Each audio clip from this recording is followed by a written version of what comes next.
Hello, everyone. Monica Hendricks here, trauma recovery coach, and I am back with my lovely colleague and friend, Nubia Wilson, to talk to you today about conflict and repair. This is one of our many Trauma Recovery 101 video series. And today we really want to show you how you can create healthier dynamics in your relationships. So for those of you who may not have watched our previous videos in the series, Nubia Wilson is an author and an advocate for survivors of sexual abuse. I am a certified trauma recovery coach and complex trauma survivor. And we are both so excited to be back, and we are so excited to talk about this juicy topic that really deserves to be talked about. So Nubia, again, thank you for being here today. I'm really excited to do this with I'm you. excited for this. Yes, let's dive in. Thank you. Yeah, so when we were chatting, we talked about like three big relationships in most people's lives, right? You have couples, you have your intimate romantic relationships, you have your business professional relationships at work, and you have friendships. So today we really want to just touch on each one and give you specific examples of conflict and repair techniques in those relational dynamics, and also share a little bit about our personal stories. So I'm going to go first. And, when it comes to couples and intimate relationships, Harville Hendricks said it best. He is a world-renowned couples therapist. He said, "We are born in relationship, we are wounded in relationship, and we can be healed in relationship." And so I believe that our closest intimate relationships are our biggest teachers in life, right? As human beings, we are hardwired for connection. So we're a social species, and we require relationships to thrive, to learn, to grow in the world. And what comes with that also can be a lot of heartbreak and heartache too, right? Because relationships can really wound us. And I know for me, being a complex trauma survivor, I grew up with caretakers who did not model healthy relationships. And so as an adult growing up, I really struggled with creating and forming lasting friendships, healthy, intimate partnerships, because I was, in a sense, addicted neurochemically to the drama, the chaos, the arguing, and conflict was very present for me in many of my early relationships. And so once I started to heal and I began my trauma recovery journey, first thing I had to do was really get honest. And I had to stop blaming everybody else for my problems. And I had to take radical ownership and say, okay, I want to become the person that is capable of having a healthy relationship, not I want to learn how I can change and manipulate this person, and that person to suit my needs in relationship, because we all have needs that we want met. And so I found, and Nubia, you and I were chatting about this, that when couples are fighting, it's usually because their needs are not being heard and they're not being met. And so yeah, I really want to just chat about that for a little bit, maybe talk to you and see Yeah. if you've experienced that too, because I know I have, and my partner and I actually, we have a really great practice that I'll share in a minute, but I'm curious, what's your experience been like with everything? Absolutely. Mhm. Absolutely. And you and your partner will have different needs, whether you're in a heterosexual, homosexual, doesn't even Mhm. any type of pairing, you're both going to have different needs. You're two different people. And sometimes it's really hard to explain your needs. And sometimes you don't know it until you're in it. My husband and I talked a lot about our relationship, about our marriage, what we wanted in life, what are our morals, our values, what we want our kids to, what we want to instill in our kids. And even still, after all those conversations, once we were in it and became parents, I realized that there was a lot of resentment towards my partner because I felt like I was doing everything. Mhm.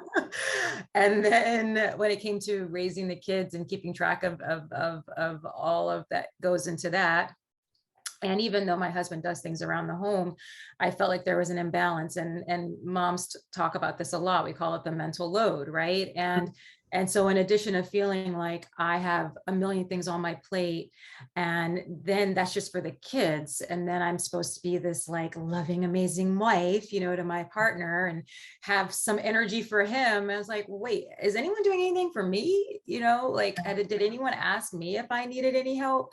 And it just wasn't naturally happening. I wanted it to be a natural, like a natural transition, that my husband would just go, oh, my wife is doing like a lot and I only have so much, so let me do more. And what I realized was he didn't see it that way. I finally, after a couple of years, had like literally a couple of years, the kids were like 3 or 4 years old or something like that. I said, hey, you know, have you thought about the fact that there's a little bit of an imbalance and maybe that's not fair? Granted, yes, I'm the mom. There's just things naturally I might be better at or whatever, but I didn't wake up knowing how to do all this crap. You know, a lot of it I had to figure it out. And so it, opening up and explaining that to him allowed us to actually really evaluate that imbalance and figure out what can we do to change that. I wrote down a list of all the things that I did, and jokingly I had like was going on to number like 35 and 40 things, and he was like, I take out the trash. I was like, yeah, you got anything else to add to that? Yeah. Oh, wow. I think so many women and especially moms can identify with what you're sharing. It's like that mom slash wife resentment, right? Of like being the primary caretaker, the main nurturer in the household, but not feeling appreciated or acknowledged. So I think that when you and I were chatting, and this goes for all, you know, dynamics too, like heterosexual dynamics, homosexual dynamics, doesn't matter. But if somebody is really doing a lot for the relationship, for the household, the other partner can just simply, like, once in a while say, like, you know, I really notice that you spend a lot of time with the upkeep of things, with tending to the children, and I really appreciate that. Like, that Mhm. sounds so good, and that feels so good. As again, as humans, gender doesn't matter. Like, as human beings, we want to feel seen, we want to feel appreciated, we want to be acknowledged for our efforts. And so sometimes just saying that simple line and having that being heartfelt transmission can be so well received for like the partner who's really resentful, who's feeling like they're taking on so much. And I think a lot of times you'll see that in dynamics, and I've seen this with the couples that I've worked with, is that one gets really resentful or one doesn't speak up and assert their needs. And when I say assert your needs, that doesn't mean like you demand, right? Of like, I need you to do this for me. And if you don't, like, that's not how it needs to go. So a really healthy way that you can assert your needs in relationship to facilitate the repair, there's a couple of things you can do. You can just very simply say to your partner, like, I'm feeling really scared to share this with you, right? So you're opening up vulnerability in the conversation when you admit that you're feeling scared. But I feel so resentful and angry towards you because I feel so looked over. I feel so neglected in this relationship, and I'm committed to making this better with you. How can we make this better together?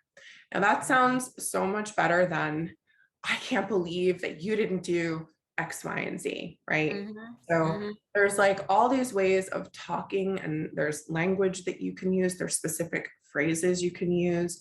You can also say to them, like, is it okay if we talk about something that's really bothering me right now?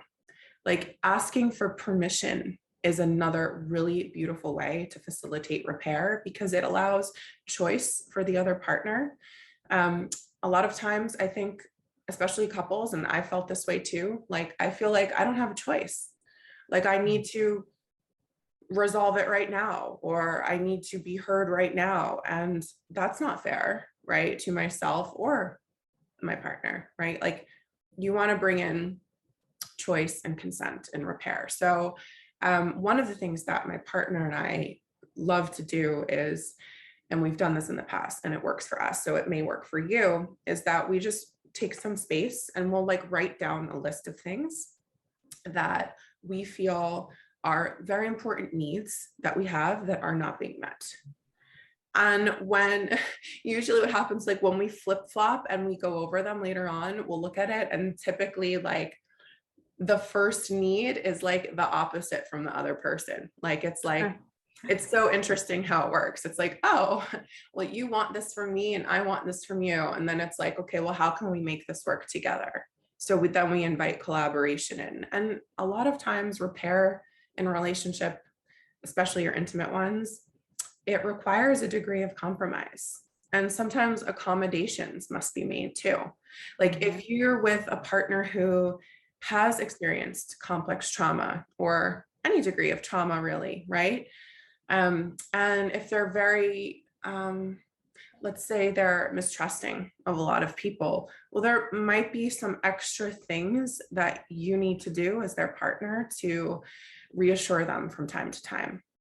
And it doesn't mean that, you know, the person who's been traumatized can abuse that right and constantly ask for accommodations and reassurance. But when you're dealing with, you know, someone who has a history of failed relationships or trauma bonded abusive relationships, sometimes they might need that like reassurance just to like regulate the nervous system again. So I just want to share that really quick from a trauma recovery lens. Yeah, no, I think that's great. I like that you, I mean, I liked a lot of things, everything that you said, but the one thing about giving positive feedback, like praising someone, like, well, thank you for doing that. That is something that Chris and I started doing at that a couple of years ago, acknowledging, hey, thank you for taking out the trash. Hey, thank you for whipping this dinner up, you know, last minute. Because what can happen is you feel like you're not appreciated. And where we have landed, and my kids are now almost 9 and 7, LLB keeps reminding me she's going to be 9 in a few weeks, but is that there just will be an imbalance sometimes with things, right? And that's just the way it is. And whether it's because one person works more hours than the other or what have you, and just accepting the situation is what it is and realizing, look, you know, maybe on the weekends, you're doing more things because there's upkeep around the house, for example, for my husband, that I'm not doing. I don't know how to, like, I can change a light bulb, but don't ask me to do anything else, you know, and whereas I might be relaxing on Saturday and not doing anything for the house because I just can't if something's broken or whatever, versus me being busier like on a Monday because of whatever. So just talking it out and acknowledging, and it will also reduce resentment because now it's an open conversation and you're not making assumptions. Mm-hmm. And it's just, and it is about appreciation. I think moms who are, whether you're stay at home or working, that are going to have more of the mental load and keeping up with the schedules, it is very easy to feel like you are underappreciated if you're not hearing it from your partner, right? Because you just assume that this is just the way it's supposed to be. And I need help. And if I'm not remembering to say it, it's nice to have someone say, hey, you know what, do you need me to do something for you tonight? And it's not always going to be that way, but just to have that every once in a while is great. And actually that leads us to the next thing we were going to talk about, speaking up for yourself in the workplace. Yes. You would think that, oh, okay, well, it should be easy for you to speak up for yourself in the workplace because the dynamics are different, right? You don't feel like there's as much, it's not an intimate relationship. You're not worried about making the other person angry, but you can definitely be worried about making someone angry in the workplace about saying how you feel or what you need. Sure. I think that there's a big fear too in speaking up for yourself. I know there was for me because like your money's on the line. Like that's how a lot of people are getting paid. And so they may fear like, oh, I don't want to upset upper management, or I don't want to upset my boss and speak up because what if, and then they play the what if game. But what happens is you become this, like, again, resentful, disgruntled employee if you don't speak up for yourself. If there's things going on in the workplace and there's conflicts in the workplace, it's really important that you repair them because I mean, I don't know about you and all the listeners too. Like, I think we can all agree. I don't think anyone wants to show up to work feeling miserable, dreading their commute. And I know that there's so many people, millions of people who do every single day. I used to be one of them. I used to feel so uncomfortable going to work, and there were some things that I didn't resonate with. And this was like in my 20s. So this was like a really, really long time ago. And I remember like some days I would just like close the door and cry in my office. I mean, I was so upset and I didn't know how to speak up for myself. I was very passive. Um, I had like that fawn trauma response where like I wanted to like please the other person, or, you know, who the angry employee, like I wanted to make sure everybody was cool, calm, and collected. And I neglected my needs. So again, wasn't asserting my needs, right? Right back to what we talked about in intimate relationships. And I didn't take a stand for what I believed in. And I grew really resentful. And, you know, I ended up leaving that job. But looking back, there are so many things that I could have done differently in a healthy, professional way. I could have set healthy boundaries for myself. I could have spoken up. Um, I could have, you know, sent emails that were not so impulsive. I could have drafted them and actually put thought into them. And I think you and I chatted about that too, is that Mhm. like, how many times have we sent an email without like thinking it through? And then like Mhm. the worst is when you like CC everybody in the company, or like everybody in upper management, just like, I'm going to show you, you guys are going to get a piece of my mind. That doesn't Mhm. create like anything healthy. It just creates more discordance in the office, I think. So, Well, people, and I've learned this from client relations, client services, being in public relations for so long, that when you feel like you've put your blood, sweat, and tears into something, for example, and the results don't always show from the effort, right? Which is in PR. I could pitch 1,000 media in a day and no one responds. The client might think that I'm being lazy because maybe they only got one hit this month. Meanwhile, you're like, I'm trying so hard. And there are times when they might say something constructive to you. Oh, well, have you ever thought about doing it this way? Or, oh, we didn't get mhm, as many hits. And that can be a trigger. And it can be a trigger for someone like me, who I'm a giver. I like to serve. I like to, a lot of times the way I feel, my self-esteem and self-worth was always based on giving, mhm, right, and pleasing. And so if I feel like my client isn't pleased, then that's a trigger, and then I will get like upset. Well, you don't realize, and you'll be in the heat of the moment. And then sometimes it's like, no, you know what, sometimes it doesn't need to be an email. Sometimes you just need to pick up the phone and yeah, have a conversation. mhm, And I learned that very early on in my career, that my boss would say, yeah, you can't you can't always hear tone, you can't in words on email, and things can get misconstrued, and some people are scared to do that. They would rather be behind the screen going back and forth mhm, versus having a conversation. But the truth is, and I'm sure you have tips on this, but write down your feelings, right? And really allow yourself to decrease your anger a little bit, to see the situation for what it is. Because at the end of the day, a lot of times the end goal is the same, right? They want an employee who provides results, right? The employee wants to feel like they're being appreciated, right, for the efforts that they're making, right? The end goal is the same, but getting there, you might have different opinions, and often it's just a conversation. Once you've calmed down and realize you won't be yelling and screaming at the person, is yeah, it's helpful. totally. And documentation, you said like write things down, when things get out of hand, so important to document things when Mhm. there's conflict in the workplace, just to have a record of it for yourself. And if a conversation ever does happen face to face with upper management or your boss, you have something in writing that you can refer back to. Because I know for me, sometimes like in the heat of the moment, I might think of things and then forget them later on. So it's really, really great to write things down. And you mentioned like poor energy exchange of like, you know, emails, and how about like text messaging too? I think there's a big issue nowadays because a lot of people communicate via social media, they communicate via text message, and that's so much more common now than like picking up a phone and having a conversation. But what happens is I think boundaries are really crossed a lot, especially when it comes to employees in the workplace. I hear stories all the time from my friends of like, they're stressed because their boss is texting them on a Sunday at 7 p.m. And I'm like, well, you need to set a healthy boundary. Like, just let them know, like, I'm not available, you know, during this time, I'm not available. Like, if you're not getting paid, you're not available. Like, that's my philosophy. I don't care who you are. Like, if you're not on the clock, or if you're salaried, it might be a little bit different. Depends on what your role is in the company as well. But no one should ever feel like they have to go above and beyond for an employer. And remember, it's an energy exchange too, right? Like, a job is, in a sense, an energy exchange, right? They're expecting things from you, you expect things from them.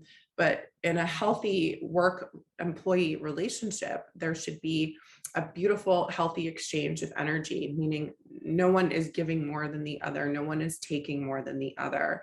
And I think that can be really hard, especially when you have like a rock star employee too, who can be the jack of all trades and who wears many hats in the office. I think they usually are the ones who become resentful, end up getting burnt out.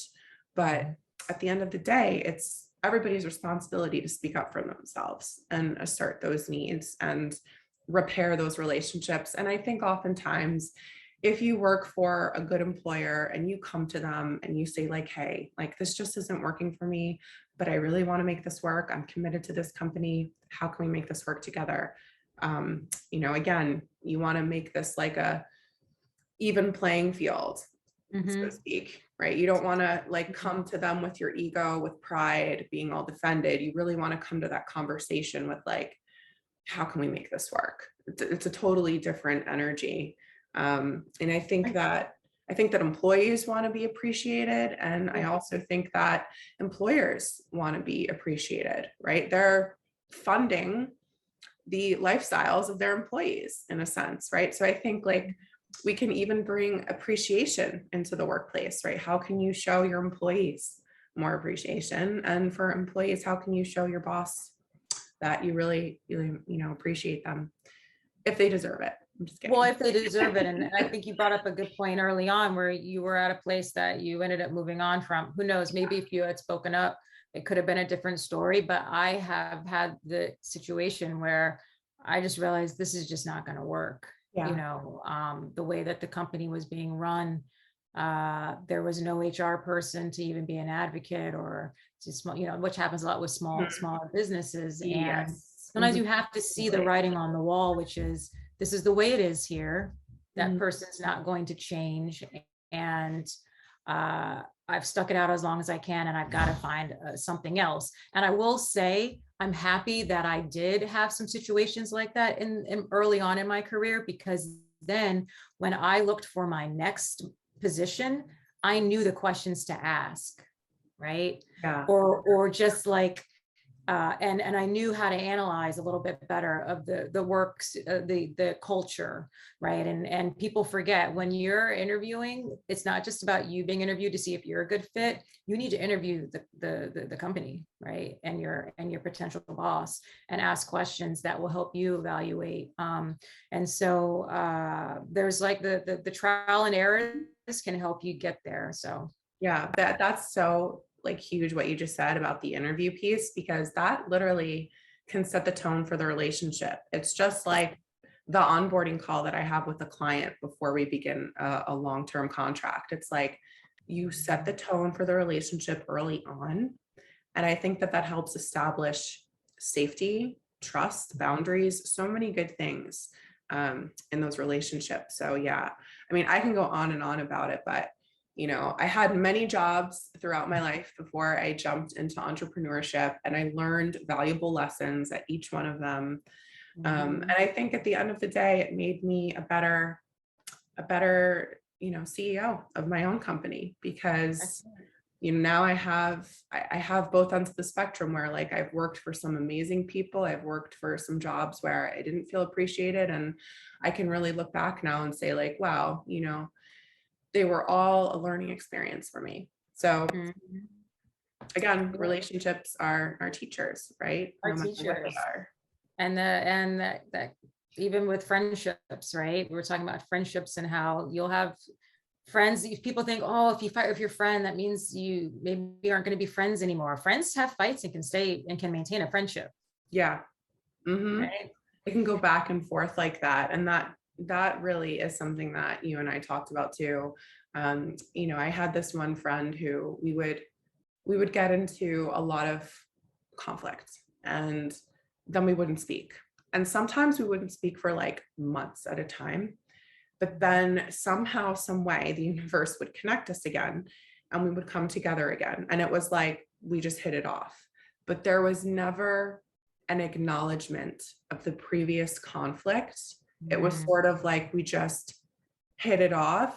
And I don't necessarily, looking back, I don't necessarily think that that's healthy in friendships.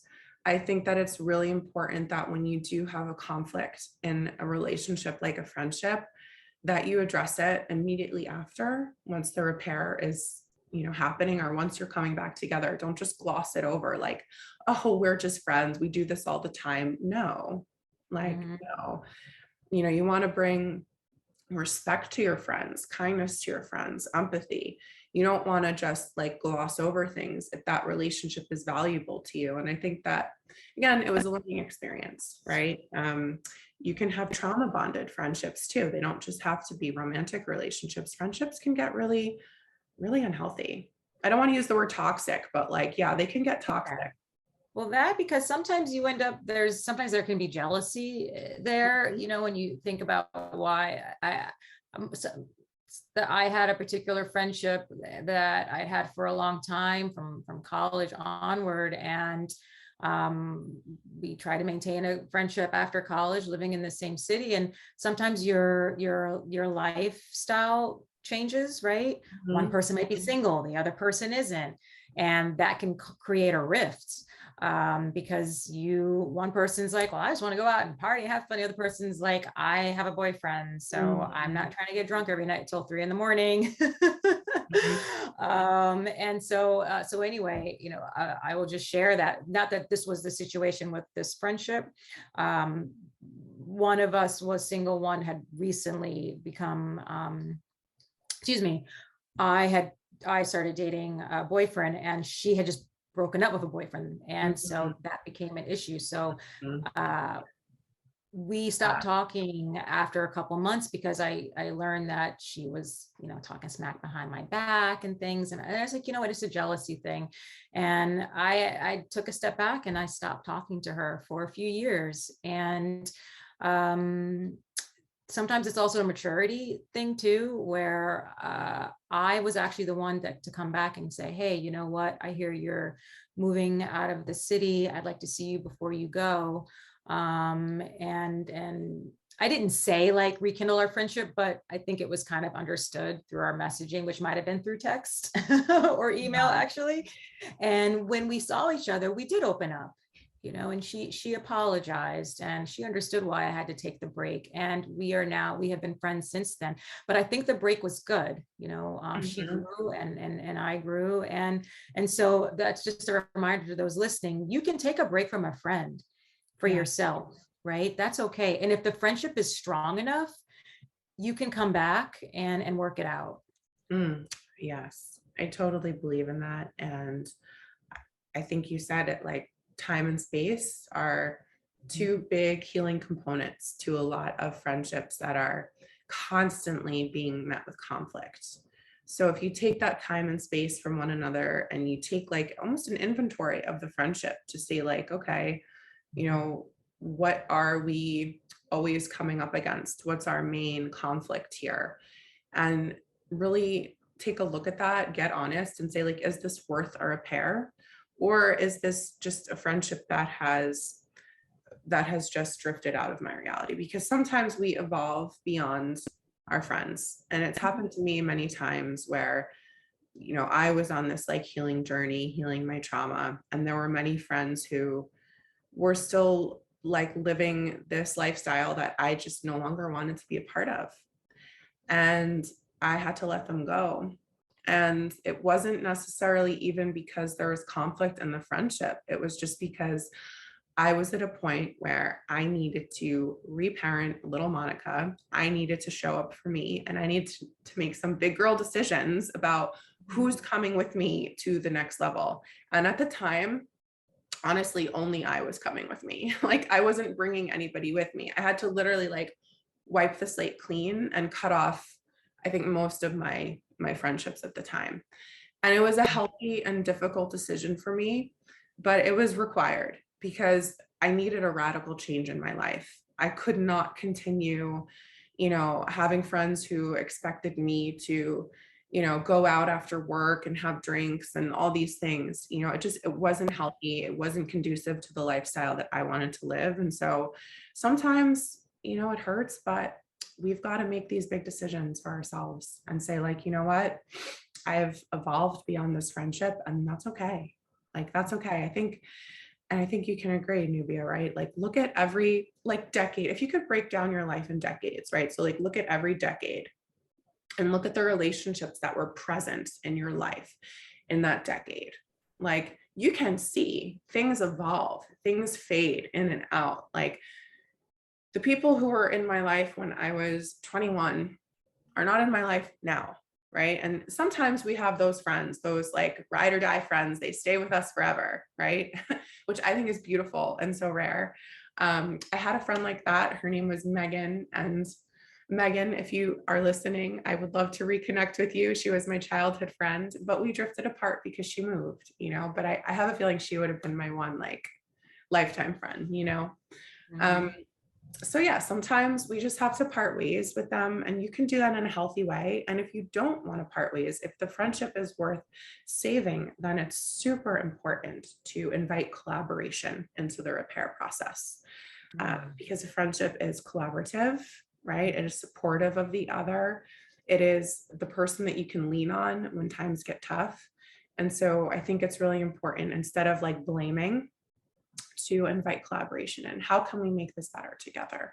Versus, you did this, I need you to do this so that it can be better. No, that's not the right way to go about repairing those friendships at all. So Great advice. Great advice to give people.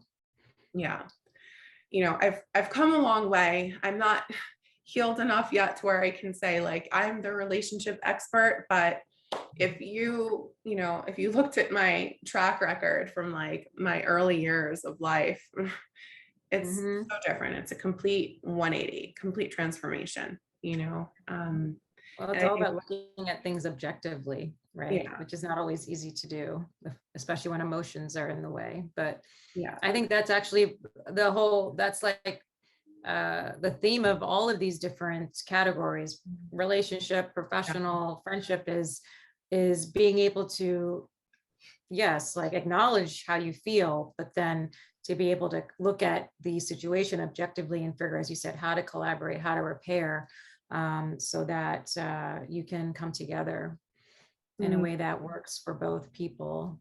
Yeah. And I think one last thing I want to share is that I think is really helpful for the listeners. If you're in it right now and you have a complex in like every relationship department, know that you can get better. The first thing that you really, really need to do, and so this is like the first thing that anyone has to do if you want to have healthier relationship dynamics and have more healing relationships versus more conflictual, trauma bonded relationships, is you really have to get honest with yourself and take accountability for your part in things. So for a complex trauma survivor, like adult survivor of childhood trauma, that one is huge, because it's so much easier for many of us to play the victim, to place blame, to say, oh no, we had it rough. You don't get it. I'm the one with the trauma. And that's not how we do things in recovery. In recovery, we take radical ownership of ourselves, our big emotions, even if they're scary. There is nothing that you cannot face. I believe that. And you're not alone. There's so many other survivors walking this walk, like Nubia, like myself, and we're here to support you through it. So if you're struggling right now in relationships, know that you're not alone. Like, I've been there, and we've all been there. We've all been there. So we're here for you. That's awesome. Great advice. Yeah. You're so good. So I try. I try. I'm such an advocate now for like relational healing because that's Yeah. such a huge part of my story. Like I was the drama queen. I was like the queen of like chaotic, dramatic relationships. And, I got to Mhm. the point when I was like, this is so, I want to curse, but I'm not. It's like, this is so exhausting. And I just want peace. I want Yes. peace in my life. That's what everybody wants. Peace and serenity, please. Yeah. Well, I think we did a good job covering this topic. And, we always say if people have questions, when we share this, whether it's on YouTube or Instagram or Facebook, you can always post a comment or DM. I know Monica probably gets tons of DMs all the time. People, I get them sometimes too. And we can be used as a resource. And that's why we do these videos, right? Because sometimes people have a hard time or have yet to say, hey, I do need help, or hey, I want to go to a therapist, which I am always going to advocate for some type of counseling or support like what Monica offers. But yeah, so hopefully people found this, helpful. And I know we always let people know where how they can find us, right? Mhm. Monica, do you want to share first? Absolutely. So you can reach me on my website directly. It's monicahendricks.com. It's Monica with a K. Or you can find me on Instagram. It's Monica N. Hendricks. So if you want to reach out to me, as Nubia said, for support, please feel free to send me a private message or visit my website. You can find the email submission form there as well. And for complex trauma survivors or really any survivors of trauma, I have an incredible group. It's an online community called The Recovery Revolution. You can find the link to join that in my Instagram bio. It also comes up on the pop-up form on my website, and that is a free online community. I teach classes in there. It's a peer support community for trauma survivors. And there's just so much healing, so much learning, so much growth going on in that community. So if you want some free resources, please come on in. We would love to have you. We would love to welcome you inside. Monica's community is awesome. So I definitely recommend it. If you're considering, please do join it. I'm in it. I'm really enjoying it. I don't know how you do it all, Monica. You're crazy. You're just amazing. Not crazy, but like you're amazing, but you're able to handle all of that. All the things, all the things.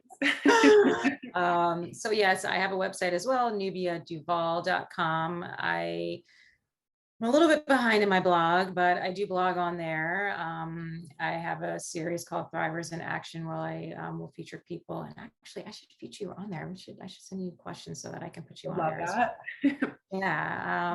But anyway, just so that people can learn from those who have survived trauma and how they are facing it in their life every day. And I'm also on Instagram, Nubia D. Wilson, and Facebook, Nubia D. Wilson. And I was just telling a friend of mine that these days I've been really focusing on just the joy of living, like just the enjoying the experience of every day of life. And sometimes that can be difficult to do when you are a survivor of child sexual abuse and are aware of your abuse in past.